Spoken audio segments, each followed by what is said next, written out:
I shouldn't say just like flat out no. It doesn't make a difference. Everything I buy is either certified organic or wild crafted. I have the certificates of analysis. Yes, you obviously build a relationship with plants when you're working with them, when you're growing them yourself, cutting them, harvesting, drying, everything. Yes, that's obvious. You make a connection with that plant spirit. Is your magic lessened if you're not growing? No, no, no. You know what I mean? That would be like saying you have to distill all your own essential oils. It's funny because I find, I'm very much a kitchen witch.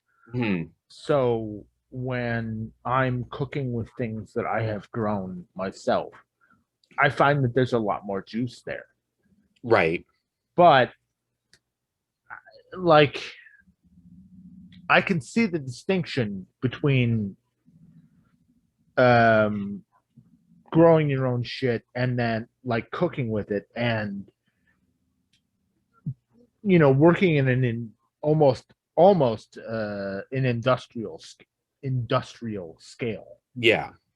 right? Like there's you're the intent is, I guess the thing I'm thinking is, um you put a lot of intent out into the world. Yeah. So because of that, while I work on a micro scale, you're working on a macro scale, and it kind of balances out, I guess. I would say so.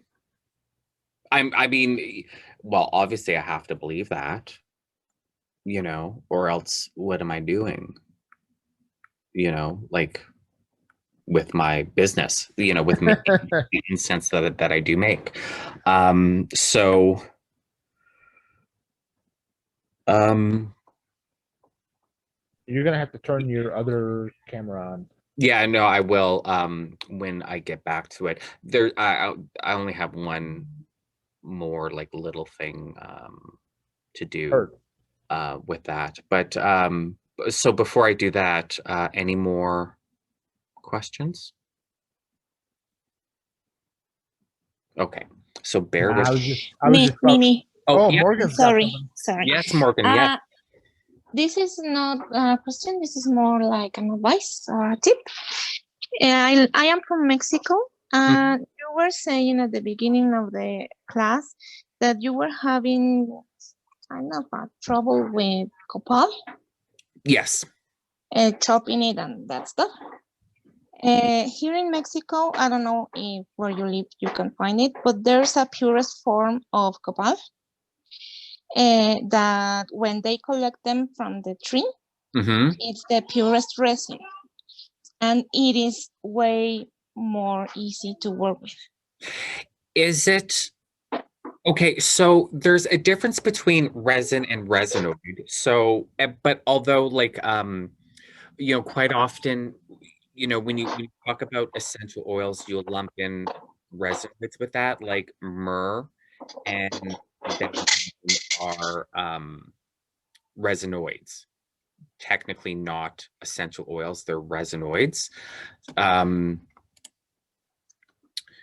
and also, so like myrrh. Okay, I need to switch cameras now, so bear with me for a sec.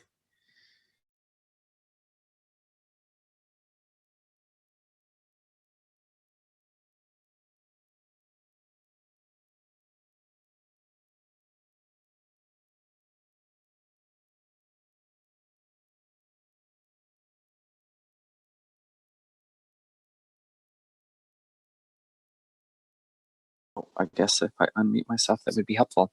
Okay, so now there's myrrh resin, which is the bits, but myrrh resinoid, which is like a thick, like resinoids are thick, like syrupy thick. So when you're talking about the purest form of copal resin, is it like a resinoid, like a thick liquid? No, I have a piece of it. I can show it to you if you want. Okay. Let me figure out how to, because it's the We'd love first to see time. it. How can I don't know how to switch. Look this. There you go. This is Oh, it, and it okay. is way more easy. I don't know if you can see it. Yeah. Yeah, it's way more easy to chop it and work with it. So you could just flick little pieces off of that, huh? See, Yeah. with that being, having like the straight edges and whatnot, that would be a lot easier to grind, because what I was saying, like the problems with the copal and the gum arabic is the pieces often are kind of like a round or an ovoid shape, like they don't have any like sharp flat edges for the coffee grinder to grab onto and hit and break into pieces. So it just like rolls around slowly, powdering away, like not even breaking, just powdering away. So yeah, if I could Okay. find copal like that, where it's flat like that, and I can just start banging away at it, that would be a lot more helpful. Absolutely. Thank you for that. I'm gonna have to see if I can find a distributor that Clearly, I sells think copal like that. you need to talk to Morgan, because Yeah. that might be a hookup right there. Yes, you Yeah. can check with your providers, and if you can find anything, just give me a message and let's see what we can do. Yeah, great. Thank you so much. That's wonderful. I mean, I don't complain. Like, don't get me wrong. I don't complain about the process with me making my incense. It's just Sure, but there's if you can simplify something, exactly, yes. being able to make things easier, but also think too, like when I'm talking about like the copal and the gum arabic starts powdering as opposed to breaking, I I want as little of the powder as possible. I want chunks. That's why, like I was saying, with benzoin and dragon's blood, they powder so easily. That's great if you want powder. I want more chunks. So But you can hit it's this with a little hammer and yeah, it breaks so it. yeah, so it's Yeah. not even just a matter of convenience. It's also it's the aesthetics of the product. I want the chunks, Sure. I want the pieces. It looks better, and you know what I mean.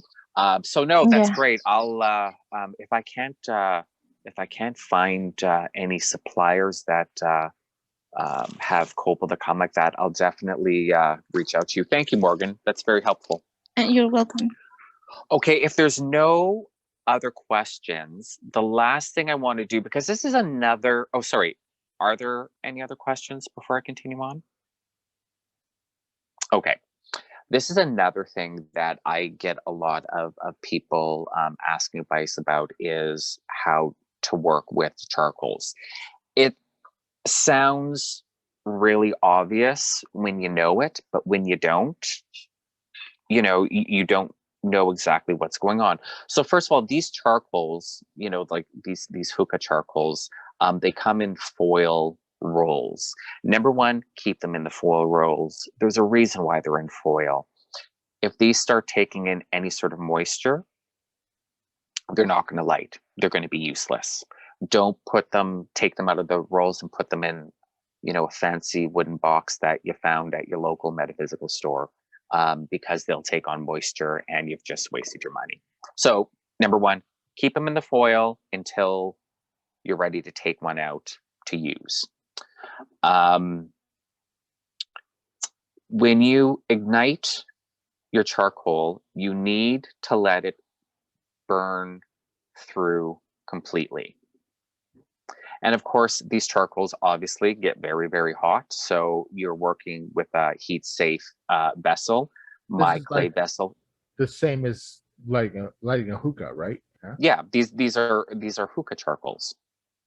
So my clay incense bowl here, I have sand at the bottom for the charcoal to rest on. So you need that charcoal to burn all the way through before you put it down, especially if you're like doing what I do and use sand, as a heat safe base, because you don't want the sand to start putting out the ignition of the charcoal. You want to let it burn through completely until it stops sparking. And oh, you can see it on the camera really good. You see it starting to get the red edges. You want to make sure it's really starting to burn through, because if you immediately put your incense on it, you can smother the charcoal and the charcoal will just go out. It's not going to reignite. Because you want that. It'll be done. It's the same as grilling, right? You want that good, like red hot gray charcoal. Yes. Yeah.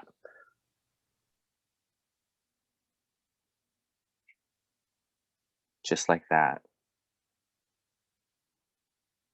And then you see the black center, that's kind of like a little cup. So when you put your incense on,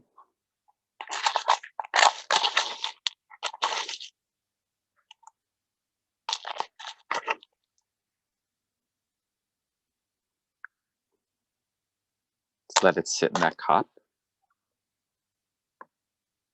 and it's going to start to burn. Like I said, like to us, these steps sound pretty obvious, but a lot of people that are new to, burning loose incense don't know how to work with the charcoals. So that's something I get questioned about a lot. I love that I can see it immediately. Yeah, and it's hard to see with the camera, but you can really see the frankincense starts to melt before quicker than the myrrh does, and of course the sandalwood will smolder. So you get that frankincense smell first, and then the myrrh starts coming through, and then the sandalwood starts coming through. So you get that nice dynamic scent, and it changes a bit. And again, with this being a resiny base, you can see exactly how much smoke is coming through. If this was more sandalwood or cedarwood and less resins, there'd be a lot less smoke. So that's that. That is making incense. It's gorgeous, Sean. Thank you. Like, I wish I was there so I could partake. Like, and this so is beautiful. Thank you. This is the clearing incense. Again, I can't put the magic enhancing incense on here because it's still so wet, because I use so much wine. But that one, it just smells so good. Yeah, it just smells so good. I hate you so much right now. Yeah, you should. You should. Yeah, and this is you come to my house. This is what my house smells like. I mean, because when am I not like burning and making and you know what I mean? Hey, especially when I'm making the stick incense, and there's 1,000 sticks of incense that have just been dipped in oil. Do you wanna come on my podcast? Yeah, anytime. Just let me know. Okay. Cool. Yeah, let me know. Done deal. Again, being self-employed, I'm fairly flexible with my schedule, so I can be usually pretty accommodating. So You're like on times and days. So just let me know. you're like guest 4. So Okay. let's do it. Awesome. Awesome. Okay, so that's my incense making workshop. So are there any final additional questions?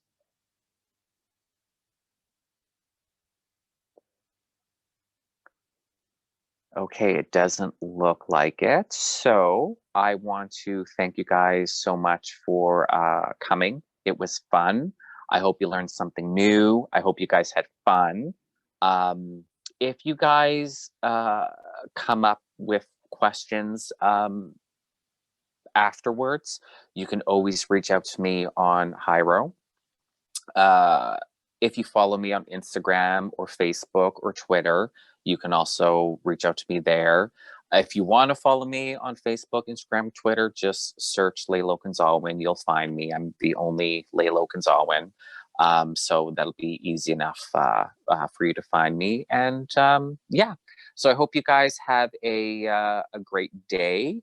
And I hope you are inspired to start experimenting and playing around and making your own incense, but still buy mine. Okay?